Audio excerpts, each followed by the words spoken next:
Hi everyone, this is Yasmina Sisterak, again your host of today's webinar. Welcome to Project Search HealthMatters program, Employment Health and Wellness Webinar 2 of the series, Addressing Workplace Sexual Harassment. A couple of housekeeping. This webinar is being recorded. It will be made available to you along with the PowerPoints and handouts after we finish the webinar, maybe tomorrow or the next day. Please hold your questions to the end. There will be about 10 to 15 minutes question and answer session after the actual webinar. Because there's over 150 people on their webinar, we are holding it just via chat box or question and answer box. If you are having difficulty hearing, sometimes it's better to call on your phone. So just a little bit of technical assistance before we get started. And a little bit about the presentation and the presenter. This presentation will discuss the issue of understanding sexual assault against people with disabilities, workplace sexual harassment when it comes to students with disabilities, and how to educate your students around these issues. Attendees will leave with a better understanding of how to create a safe workplace for their students as well as the coworkers. I wanted to also introduce the presenter, Ellen Merker, who started Hearts Consulting in 2017 after seeing the need for more resources around sexual assault and domestic violence in the disability community. After receiving her master's degree in rehabilitation psychology, Ellen worked for over 5 years as a case manager and transition coordinator for adults with developmental disabilities, then as an IRS consultant. In 2015, she piloted a program with the Rape Crisis Center to provide education to young adults with developmental disabilities around healthy relationships. Ellen, you ready? Yeah, can you hear me? Yes. Okay, perfect. Thank you so much, Jasmina, for that introduction, and thank you again to Project Search for having me. I originally gave this presentation at the National Project Search Conference in August of last year in Savannah, and so I'm glad that I'm able to share it with people who maybe weren't able to make it. So let me just see. So Jasmina kind of already talked about some of the goals today. A lot of people assume that people with disabilities don't have to deal with sexual harassment and sexual assault. And that is a myth. That is very, very inaccurate. And so I want to make sure that everybody understands what sexual harassment and sexual assault really looks like, what are its effects on your students, understanding appropriate relationships in the workplace and how to help your students understand those relationships, and then learn ways to support a student who has been harassed or assaulted, and learn how to teach students appropriate boundaries at work, because it does start with being proactive. So a little about me, I won't go too much into it because Jasmina already kind of did an introduction, but basically I got started in this more heavily a few years ago when I was working as a case manager, and one of my clients was an adult with Down syndrome, and I got a call one day that she got in trouble at work because she asked a coworker about sex. She was by no means some sort of perpetrator or dangerous person or anything like that. She just had a question and she didn't know who to ask. A lot of young adults don't want to talk to their parents about sex. And so she asked somebody at work who was her age, and it made the person uncomfortable, and then she got in trouble at work. And when I looked into, I looked at my caseload, realized how many people on my caseload had been sexually assaulted or were survivors of domestic violence. And then I started to try to find resources, and I couldn't find anything. I know we've got people coming from all over the country and in other states, and so I don't know how it is in other areas, but I know here in Madison, Wisconsin, we really didn't have that much, and so I wanted to create some more resources around this. So I started the Rape Crisis Center group at that time, and then last year I left my job to do this work full-time. So the activity that I had is really, it was better for a group because it's a little hard to participate. So we're just going to skip over that and go straight into what is sexual harassment. So sexual harassment can manifest itself in a whole bunch of different ways. It can be verbal, it can be physical. It's not just touching a sexual body part. It could be putting a hand on somebody's lower back or rubbing their thigh. Anything that is sexual in nature, even if it is not touching a sexual body part, would be considered sexual harassment. The quid pro quo, a lot of people have probably heard that. It's basically saying you'll get a promotion if you have sex with me, or if you give me a blowjob, you'll get a raise. So that kind of, I'll do this for you if you do this for me, sort of interaction. Any kind of unwanted sexual advancements. So asking somebody out on a date who you work with, maybe fine one time, but if that person says no and they don't want to go on a date and another employee keeps asking and just won't take no for an answer, that is definitely sexual harassment. Any request for sexual favors, but note again that it doesn't have to be sexual in nature.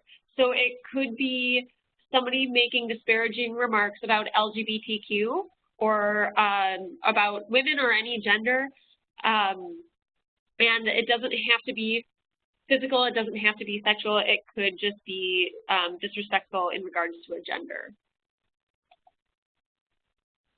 So studies have shown that 25% of women report sexual harassment in the workplace. My guess is this survey was probably before the Me Too movement, so it might even be higher at this point. But 75% of victims experience retaliation when they reported it. So this is one of the reasons why we just don't hear about these reports as often, and why people don't report it, because of fear of losing a job or losing out on career advancement opportunities. So again, 87 to 94% of victims of sexual harassment are not reporting their experiences because out of fear of losing jobs or losing connections, anything that would be detrimental to their career or their employment. So getting more into people with disabilities. Again, a lot of people assume that this isn't happening to people with disabilities, and that's for a variety of reasons. I put this article on here because Wendy Liu does a great job of talking about how when she has been sexually harassed, it is directly related to her disability, because the people doing the harassing have this attitude that because she has a disability, she couldn't possibly be sexually attractive, she couldn't possibly be sexually desirable, she couldn't possibly be sexually experienced. And so it's a joke to them. And so attitudes towards disability are one of the reasons why people with disabilities are being sexually harassed. Another reason is, often people who are perpetrators believe that they're not going to get caught, that, when it comes down to it, the person with a disability isn't going to have the credibility, and they feel it might be easier to get away with when it's somebody with a disability. Somebody with a disability may not be able to report it. They may not have the education to even know that what happened was wrong or illegal. And they may be manipulated into believing this is just how things work. This is okay. Perpetrators can be very extremely manipulative and charming and coercive, and really get somebody to believe that what they're doing, there's nothing wrong with what they're doing.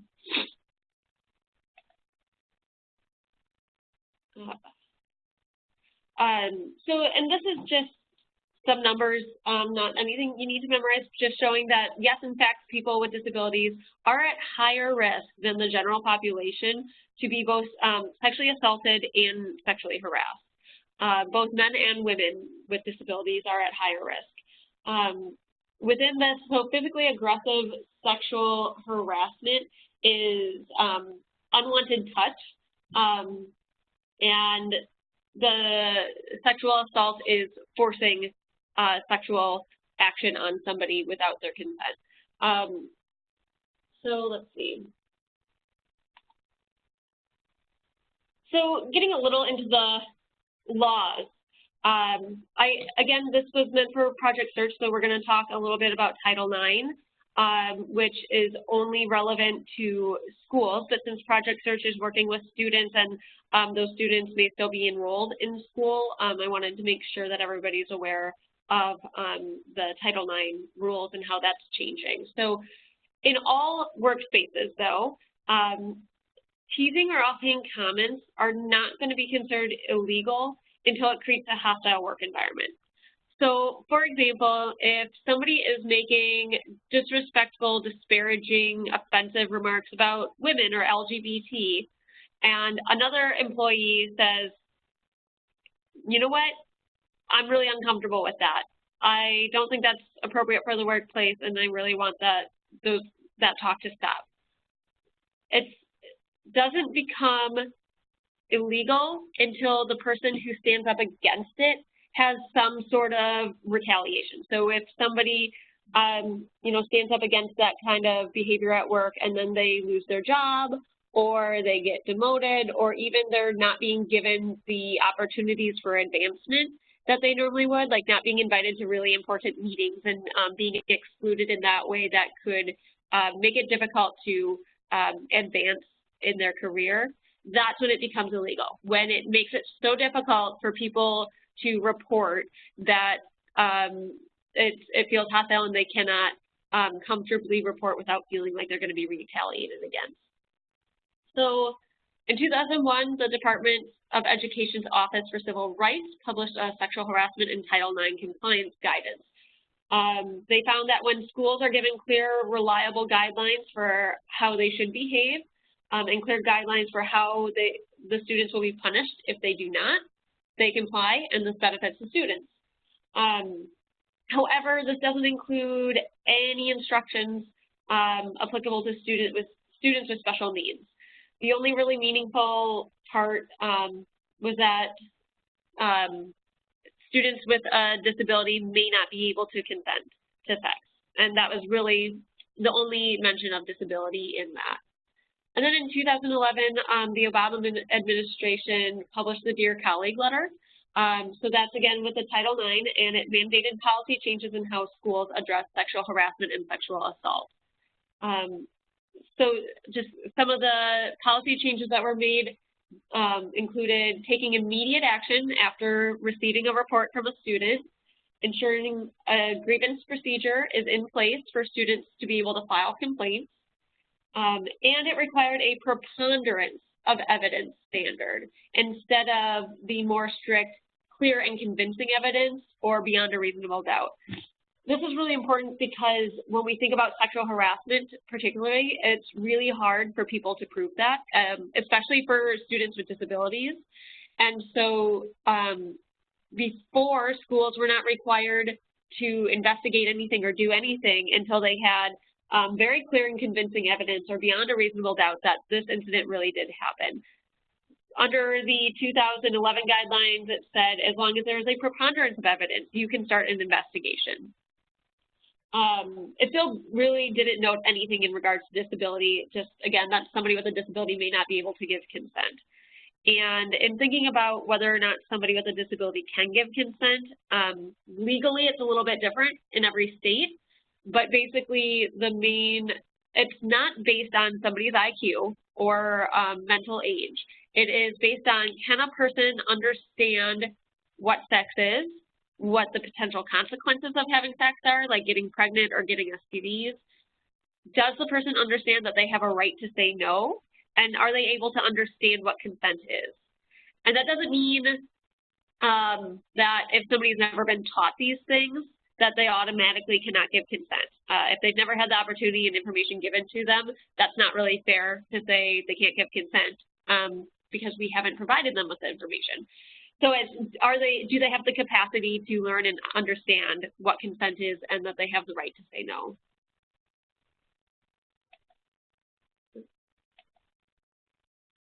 And one more note on the Dear Colleague letter in Title IX. I'm sure many of you are aware that the current administration is looking to make some changes to Title IX, and basically they want to change it so that back to requiring clear and convincing evidence, and they would make it so that schools do not have as many requirements to report and investigate sexual assault on campus. They would also guarantee that the person accused of sexual assault or sexual harassment can cross-examine the victim. So that means that the victim would have to sit down with her, with the perpetrator, and he can ask her questions, or him. He can ask her or him questions, which is extremely traumatic for a lot of survivors. And then it also states that any sexual harassment or sexual assault that occurs off campus is not required to be investigated by the school. So anything that would happen on school grounds, like a dorm room or a school building, would have to be investigated by the school. Anything that were to happen at a private residence, at somebody's house party or anything like that, would not have to be investigated by the school. So those changes have not been put in place. There's a public comment period, and so we'll see if those those changes end up going through or not. So why people are at a higher risk of sexual harassment and assault. I put this power and control wheel on here because I often want to remind anybody working with somebody with disabilities, there's automatically a power differential between somebody with a disability and their staff that is employed to be working with them.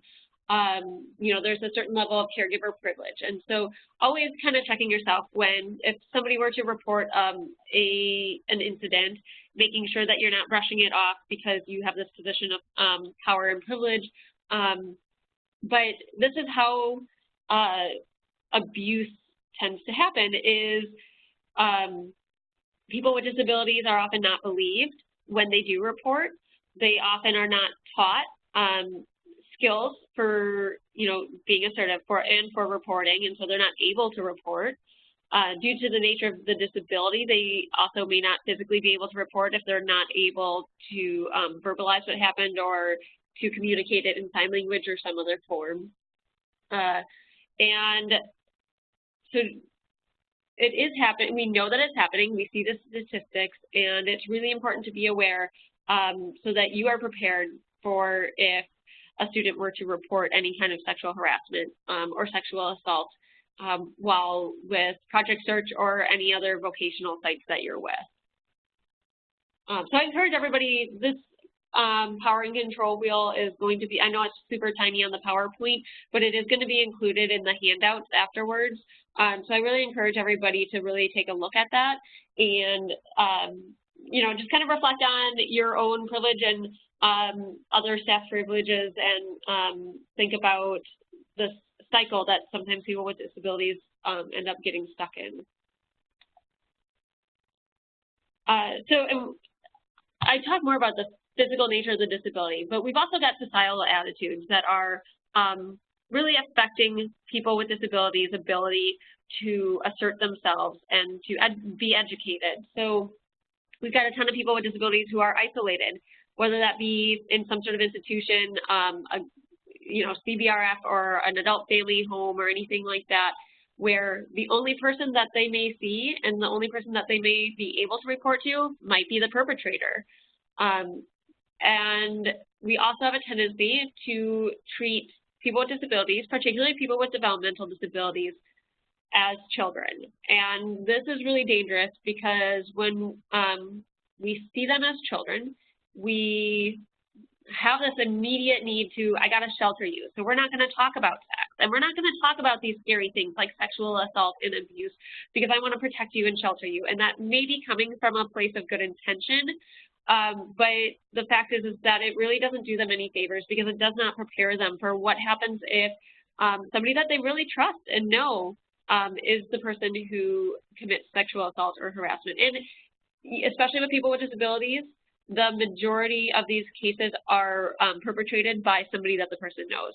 That's true for people without disabilities too. I think I saw a study, it's like 80 or 90% of sexual assaults occur by somebody that the victim knows. So it's not just this stranger jumping out of the bushes. That's actually way less frequent than being assaulted by a person that you know and maybe even trust. We also often see people with disabilities as asexual. And so we say, oh, they're not interested in sex, so we're going to pull them out of the sex ed class for their physical therapy appointment or something like that. And again, if we don't teach them, people with disabilities often are sexual. They have sexual urges and sexual needs, just like the rest of us. Not everybody, but some do, and it's important to acknowledge that and to make sure that they're getting accurate and comprehensive sex ed, just like other students. We also, something that I see really frequently is kids with developmental disabilities grow up learning to be complicit. So we train them to listen to their teachers, listen to your parents, listen to your boss, do what your boss says. What if one day that boss says to touch his genitals? And all they've ever learned is I'm supposed to do what my boss says. Do they have the skills to know what's appropriate and what's not, and how to report that, and how to say no? So really working with students to understand how to set boundaries and how to recognize when their boundaries are being crossed is really important. So all this comes back to is our societal attitudes about disability are stopping us from providing people with disabilities the education and information and resources that they need to protect themselves. We can't really expect them to make safe decisions for themselves if they don't have the information available to them to do so. So also keeping in mind that somebody with a disability might experience sexual harassment differently. So one example of this that I've heard from people who are in wheelchairs or might be, paraplegic or quadriplegic is being asked, can you have sex? How do you have sex? How does that work? How do you wash yourself down there? Does your sexual organs still work? Those kind of questions are considered sexual harassment. They are meant to humiliate a person often and put them in a very uncomfortable position. So keeping in mind that if somebody reports something like that to you, take that seriously and don't just kind of let the person who asks those questions get off the hook because it is a completely inappropriate question to ask. And I would definitely consider it to be a form of sexual harassment. So we see a lot of effects of sexual harassment, including missing work. The work may not be as good as it was. We might see mental health effects. We might see behavioral issues at work. So if somebody is afraid to go to work, but they're being forced to, but they haven't reported maybe that there's an issue, that could be something that happened that nobody's aware of. Not to say that every time somebody suddenly gets upset and, has some sort of a challenging behavior at work that, we have to do this whole big investigation. But just considering that if you're aware that somebody has been sexually harassed or sexually assaulted, keeping that in mind, and I encourage everybody to make sure that you do some trainings on trauma-informed care, because people who are survivors of sexual assault can often be triggered by even a slight touch. So going up and hugging somebody might seem really nice and might seem well-intentioned, but to a survivor, that could be very, very triggering. Having that touch and not being able to, not being asked. When I talk to a lot of adults and children with developmental disabilities about consent, and I include hugging in that. Any kind of touch, it's your body, and you get to decide who touches it, even if it's a hug. So making sure that, if you're aware that somebody has experienced sexual assault, to kind of check yourself again and not giving them hugs or pats on the back or anything like that, making sure that you are asking them. That also models really good consent for them too, so that they're not just going up to somebody that they barely know and giving hugs as well. So why don't people report? We touched on this a little bit. Basically, a lot of people don't report because they're afraid of retaliation. With people with disabilities, they may not be able to report, but also when somebody reports a sexual assault in particular, but also sexual harassment, going through the process of reporting can be extremely traumatic it can bring up those feelings and memories. I mean, reporting to the police officer, you could be sitting doing an investigative interview for hours. It could take hours of you having to sit there and talk about what happened, and it very much feels like reliving it. And then if you're going to be going to court and pressing charges, to be put on the stand and have to testify and have to be cross-examined by a lawyer who might question your credibility, who might question you on your disability, who might question you on what you are wearing. All this can be very, very traumatizing for people. So my process is I am a mandatory reporter. So if somebody under the age of 18 reports a sexual assault to me, I have to report that to Child Protective Services. For adults with disabilities who are over the age of 18, I determine, if there's somebody that legally would be able to give consent, and we talked about that a little bit before, then if they're legally able to give consent, I do not just automatically go and report a sexual assault that one of my clients has told me about. I leave it up to them because I recognize that reporting sexual assault and sexual harassment can be traumatizing in itself, and it is each person's right to decide who they report this to and when. If it were an adult who really had such a severe disability that I don't believe legally they would be able to give consent, then I would contact Adult Protective Services. But I would say I've got over 20 clients, and for all of them, they are very independent and very much capable of understanding what consent is and what sex is and what are the risks that you might have if you have sex. So I would not report for any of those adults if they did not want me to. Obviously, if they said, yeah, I want to report, then I would help them through that. But I do give them the choice because often in these circumstances, choice and control has been taken away from them by the perpetrator. And so I want to make sure that we are giving people choice to decide what's best for them. So if a student reports sexual assault or sexual harassment, the first thing is start by believing. Often people with disabilities are not believed. Survivors of sexual assault are not believed in general, but especially when it comes to somebody with a disability, their credibility is immediately questioned. And often, somebody will go and talk to the person who has been accused of sexual assault, and they might say, oh, no, it was just a hug. They're making a big deal out of nothing. It's not that big a deal. And then it doesn't get thoroughly investigated because they will just believe the person who's been accused. So asking the student if they want to report to a supervisor, there should be, if there's going to be an investigation done, it should be by a third party. So what happens too often is, we have like a residential agency where there was a sexual assault or an incident of abuse of some sort, and they'll want to do their own investigation. At the same time, they may not want other people to find out that this happened, because then that kind of ruins their reputation as an agency. So I do believe that it should be a neutral third party doing the investigation.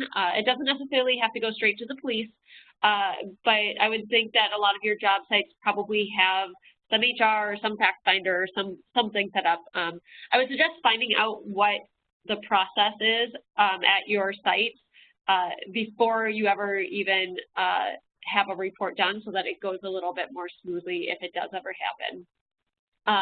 If they choose not to report, if they don't want their supervisor to know, still you're going to have to make sure that that student is safe. Don't have the student working with the offender. Ask the student what they need to feel safe, and making sure that you tell parents. One of the case studies I read of a student who she was one of the only girls in this very small school, and would go on these field trips, and the boys were constantly convincing her to flash them, to play strip poker, and then there was sexual assault, and she was reporting this for a year. She kept telling teachers, and these boys would get a little slap on the wrist and say, told like, stop doing that, leave her alone, or they would just not believe the girl. They would believe the person who was accused, who had a higher cognitive functioning level. And so after a year of this, they never told parents.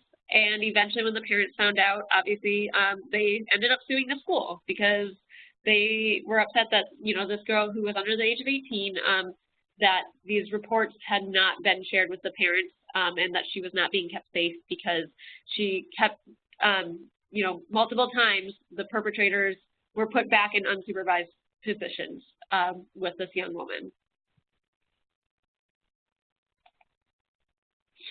And one of the keys is being proactive. I was talking about making sure that you are providing education.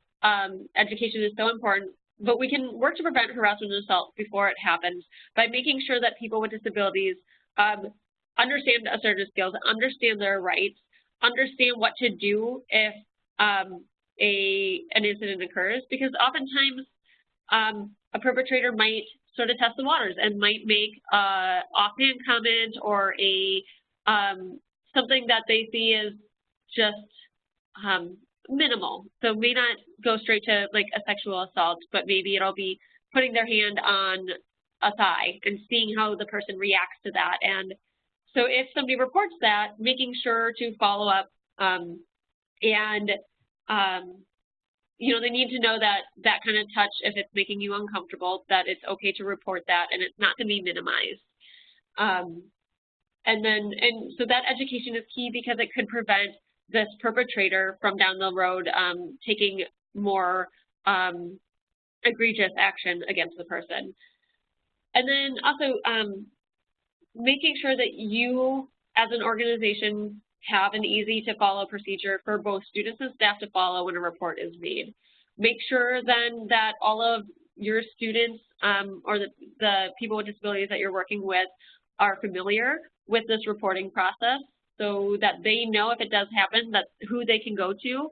And then also making sure that we're not punishing people who have made an accusation. So what sometimes happens, particularly in schools, is somebody is a victim of sexual assault or harassment, and so in order to keep them safe, they maybe take that person out of the program. That maybe the program was really great, but they're trying to separate the victim from the perpetrator.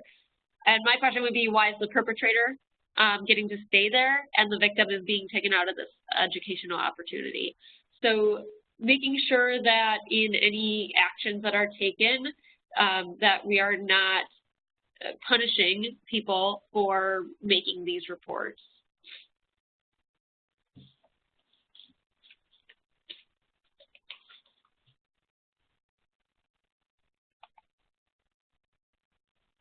So in your job sites, I know, and I've talked to some teachers who have been told that we're not allowed to have conversations about dating and sex with students. And so if that's the case, I think it's really important to see if you can have a guest speaker come in. That's something that I do here in Madison. But making sure that somebody is able to have conversations about sexual harassment, sexual assault, particularly in the workplace and at school. So some of the things that need to be discussed during any of those trainings would be defining consent, defining sexual assault, defining sexual harassment. Talk about distinguishing appropriate comments in contact from what's inappropriate. Discussing how to report an incident. Make sure that they have the vocabulary necessary for reporting too. So in another case example, there was a young man who kept complaining of stomach pain, just kept saying, my stomach hurts, and his parents were taking him to the doctor and they were trying to figure out, why is his stomach hurting? We don't understand what's happening. And it turned out that this young man had been sexually assaulted, but nobody ever taught him the word for penis. So he was having pain in his genitals, didn't know the right word for that. So he went with the organ closest to his penis that he knew the word for. And I don't know how long those tests to check for his stomach went on, but imagine how he must have felt so frustrated not being able to communicate what happened because he didn't have the vocabulary that he needed. And then also working on self-esteem and self-value.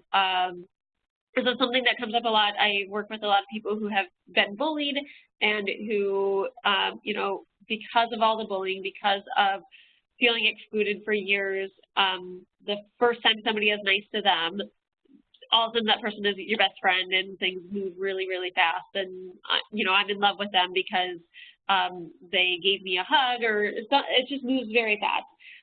So working on self-esteem and self-value and those assertiveness skills, again, to make sure that people are prepared for saying no and understand that they have a right to say no. So I have an activity, and we won't do it, again, it's a little hard to do through the webinar, but in your handouts, you will also get a list of these questions that I put together. And you can do this with your students, and basically I do it with red flags and green flags. So green is yes, that's okay. Red is no, that's not appropriate, that's not okay. But you could also, if you don't want to make these little flags, you could have them do thumbs up, thumbs down, or thumbs to the side if you're not really sure. And so the question there's a list of them, but basically the first one is a coworker tells you that they like your shirt. Is that okay or not okay? And most people would say that's okay, and that is okay. You know, those compliments are fine in the workplace. But the next question is, what if a coworker says, your butt looks good in those jeans? Some people kind of hesitate with that, but then we talk about why is that comment not okay, but the other one is. And it's because you cannot be making comments on somebody's body parts at work. Whether you think it's complimentary or not, it's still not okay to do. And the point of this is not just to make sure that students aren't saying these things, but also that they know if somebody says these things to them, that that's not okay. And on the list, there's a whole bunch of different scenarios too about, you know, getting in a car to go home with somebody who's a stranger. What about somebody who you met 5 minutes ago? Really clarifying the difference between like a stranger and an acquaintance and a friend. Oh, so here's the question, but there's a whole list of them that you can look at on the handout. And then it's also really important to teach boundaries to students. So defining relationships and the boundaries within those relationships. So like I was saying before, sometimes somebody will go from a stranger to a best friend or a boyfriend really, really fast. And it doesn't take much. And so really defining that a stranger is still somebody, if you just know their first name and you know nothing else about them, still a stranger. If it's an acquaintance, that's somebody who maybe is a friend of a friend. I usually refer to people that you work with as work acquaintances.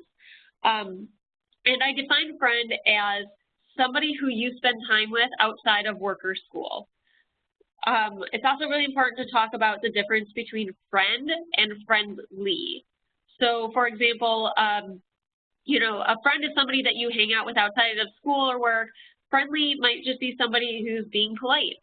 I talk about who is required to be friendly. So cashiers and waitresses, people who, if they weren't friendly, would probably get fired because they can't be rude to customers. So understanding that that's not a friend, that is just somebody who's being friendly for their job. But then also, sometimes people might be friendly because they're just being polite and they're coworkers, and you could be friendly with somebody without actually being friends, and that's okay. It doesn't mean that the person doesn't like you because you're not friends, but really distinguishing those differences.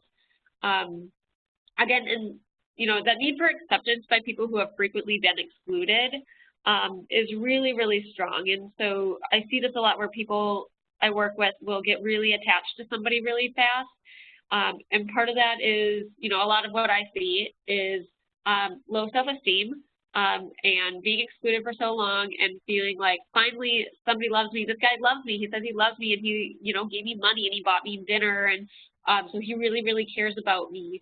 And so then you rush into these relationships, and it's not really safe. So making sure that we understand kind of the drive for people with developmental disabilities as to why they are seeking out these unsafe relationships. And then also keep in mind, if you have a student who has been accused of being an offender, they may need stricter supervision.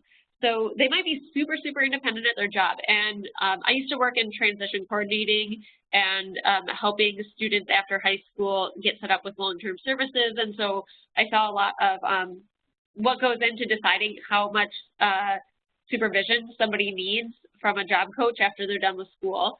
And so I know sometimes somebody might be really, really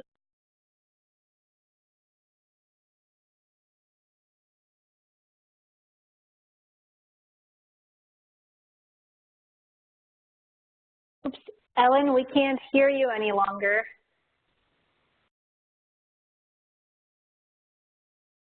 Ellen, can you hear me?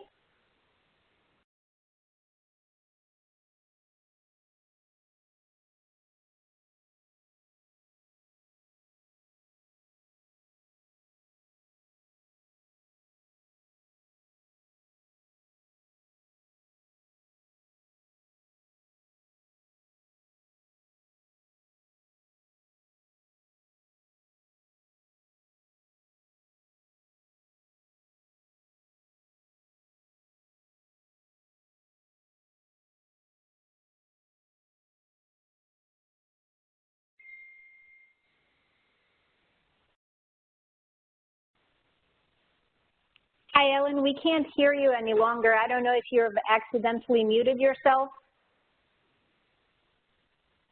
It looks like Ellen is going to call back, so we're going to wait for a couple of minutes. Sorry about that.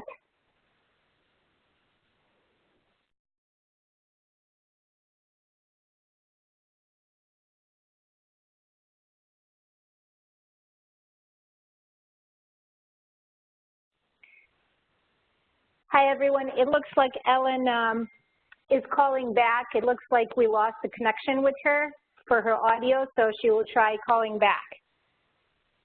Hi.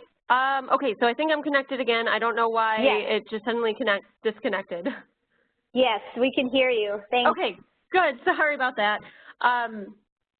So I was just kind of saying to so kind of taking this information back to your project search site, some of the responses that people in this in the national conference said was finding other places who maybe could come in to do these conversations if, you know, project search employees are not able to do that. Because I know I work with residential agencies too who are told you can't talk to any of your residents or clients about anything that has to do with sex. And people have questions. So, you know, I know some people said that they had nurses come in and talk at their sites or Planned Parenthood. And I think those are great options too if you're looking for somebody to help out with this. I have some additional resources, some books that I recommend to a lot of people on, you know, kind of, there's like the Teaching Children with Down Syndrome book has a ton of handouts that I've torn out and made copies of to help teaching some of these skills. So I recommend checking some of those out if you'd like to learn more. And then I've just got my sources, and I'll open up to questions. Thank you so much, Ellen. This was very informative and interesting. Please let us know if you have any questions. You can put them in the chat box or question and answer box. You can send them directly to Ellen or just do it to all attendees so we can see the questions. And Jasmina, should I then respond to questions via the audio? Yes, you will repeat the question in case people are not seeing it, and then you can respond via perfect. audio. Thanks, Ellen. Yep. Oh, we have a request to put the book slide back up. Oh, sure, no problem.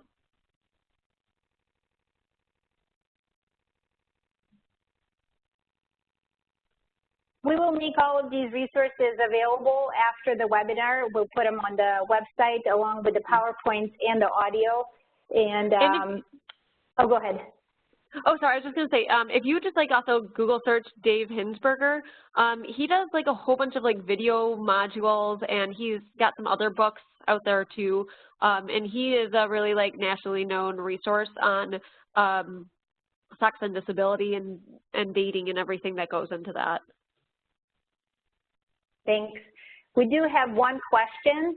Do you have sample policy and procedures for vocational and residential agencies in human sexuality and or sexual harassment? I don't. It's something that I would be interested in creating. If somebody wanted some guidance, I'm happy to provide some guidance on that. But I don't have any that are like already made.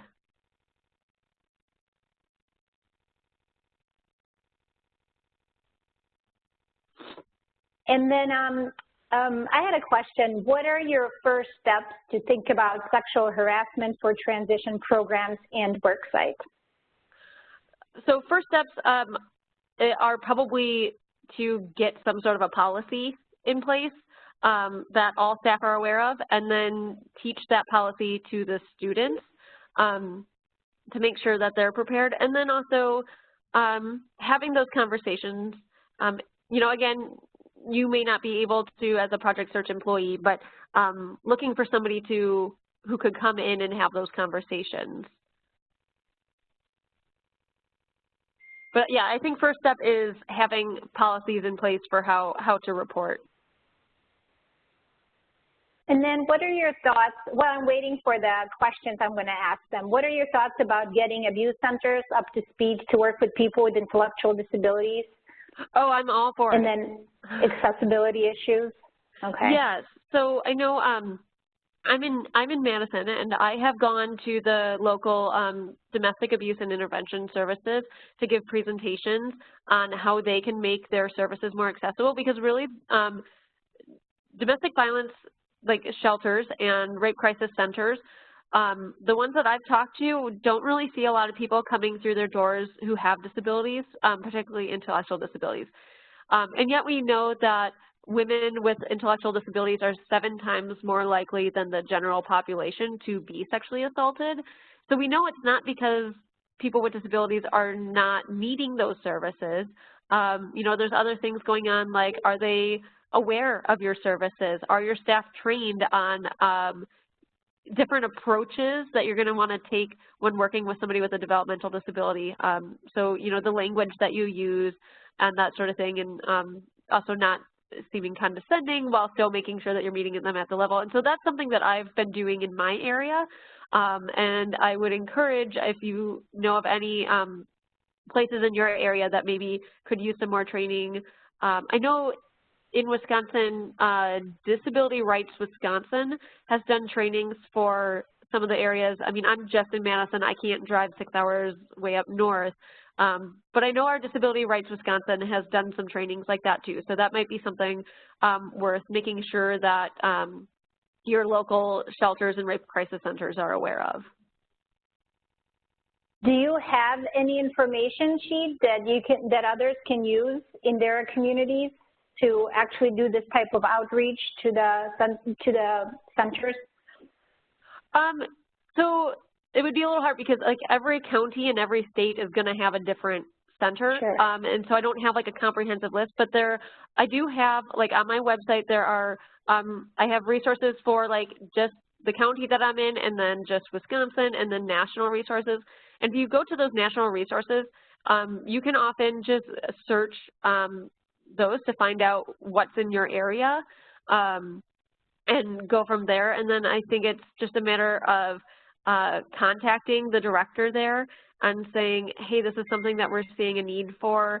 Are your staff trained? Here's the contact information for Disability Rights Illinois or whatever state you're in. And just kind of doing, because I think people with disabilities are often a population that's forgotten about when we're thinking about making sure that all services are inclusive. So yeah, I would start with finding out what's in your area and just contacting them directly to say, have you been trained on working with people with disabilities? Okay, thanks. Any other questions? Don't be shy. We have a few more minutes.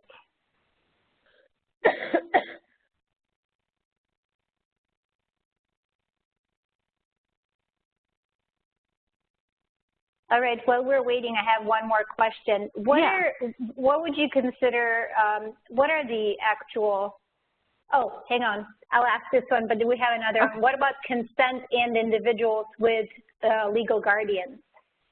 Oh, good question. Legal guardians do not have the right to determine if somebody can or cannot have sex. This comes up a lot in my work. Legal guardians can't decide who a person hangs out with, whose house they can go to, anything about their dating. They may be able to decide whether a person can get married or not, but they have no legal rights over deciding if a person can have sex. So, I did not know that.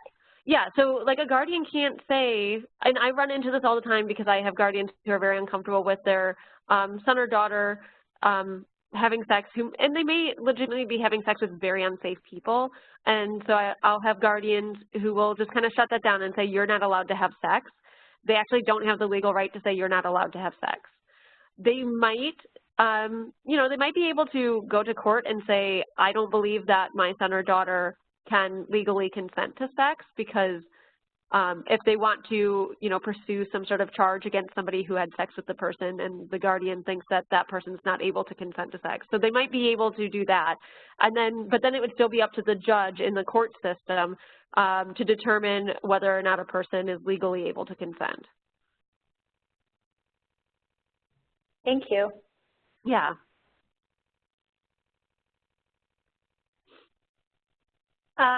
There's a comment from the same person. If you try to help adults with ED have relationships and grandma guardian says no, they will take them out of your agency, so they really do have the power. So this is something I was just talking to somebody about recently, that it is hard because guardians don't legally have the power to do that, but there's no check and balance here. There's nobody pushing back on guardians. And even when something is reported to the courts, saying, hey, I think this guardian is overstepping their bounds, we unfortunately aren't seeing people really enforce guardians and say no to guardians. So that is a really, really difficult thing. And I would say in those cases, if you feel like the guardian is not acting in the best interest of the individual, again, talking to somebody at your local disability rights center. Thank you. Yeah. Wow, that is really something. And guardians do have a tendency to think that they have all the power and they can make all the decisions, but there are limits to guardianship, and deciding whether or not a person can have sex is one thing that they're not legally able to do. They're also not legally able to decide, where a person lives. They might be signing off on the lease, but I think you'd be surprised, given how I'm sure many of you have had experiences with guardians who do kind of take control. I would challenge you to kind of look and see what are the legal limits of those guardians, because they're probably overstepping their bounds a lot of times.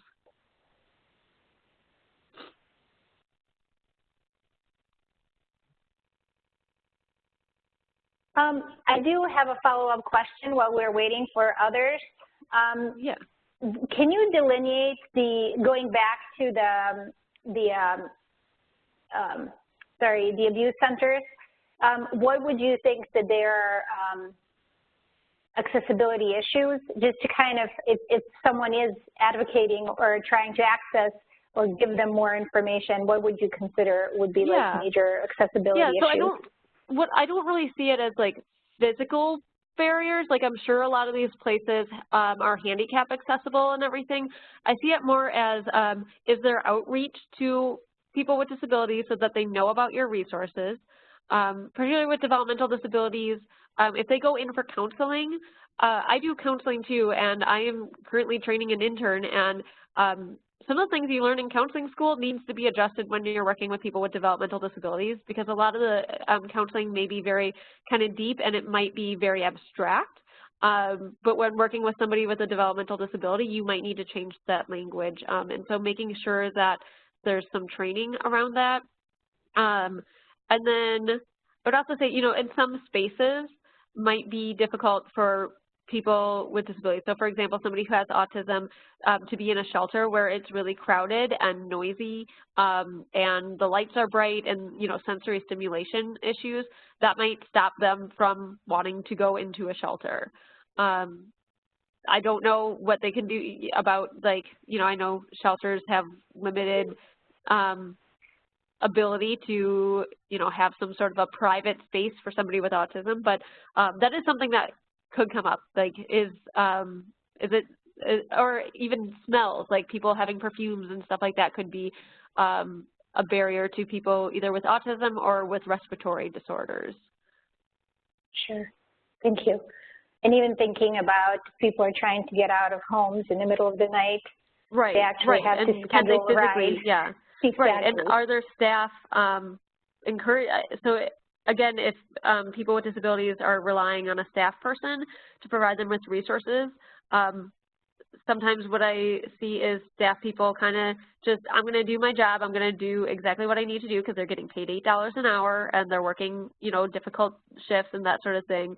So I'm going to make sure that, their health and safety is taken care of, and then beyond that, feeling like it's not their problem and that sort of thing. And so making sure too that staff are supportive and responding in appropriate ways when somebody reports a sexual assault or abuse incident, and that they know, that maybe people with disabilities need more funding so that a staff person can take them to the Rape Crisis Center for free counseling, that sort of thing, because I know in my experience too, a lot of people with disabilities have Medicaid and that's all they've got for insurance, and it's really hard to find mental health professionals who take Medicaid and have experience with people with developmental disabilities. So that's kind of another barrier is, there are those free services out there, but does somebody have the transportation to get there? Does somebody have the staff to be able to get them there? Are those counselors trained in working with people with developmental disabilities? Thank you, Ellen. Any other questions? We have a couple more minutes. Ellen and I will stick around to see if there are any other questions. Thank you, everyone, for taking the time to participate in this very nice, informative webinar.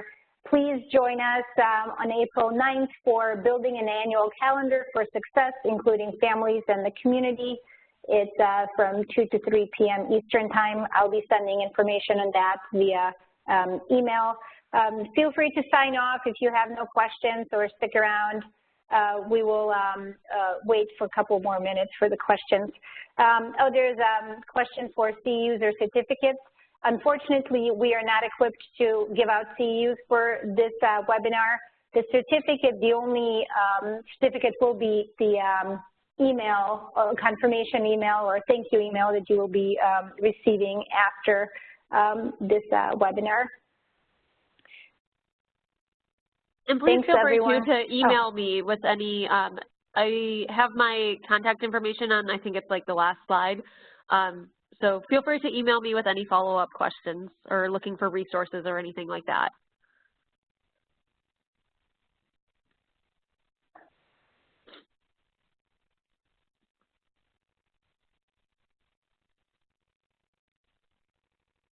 Yes, thank you. You're welcome.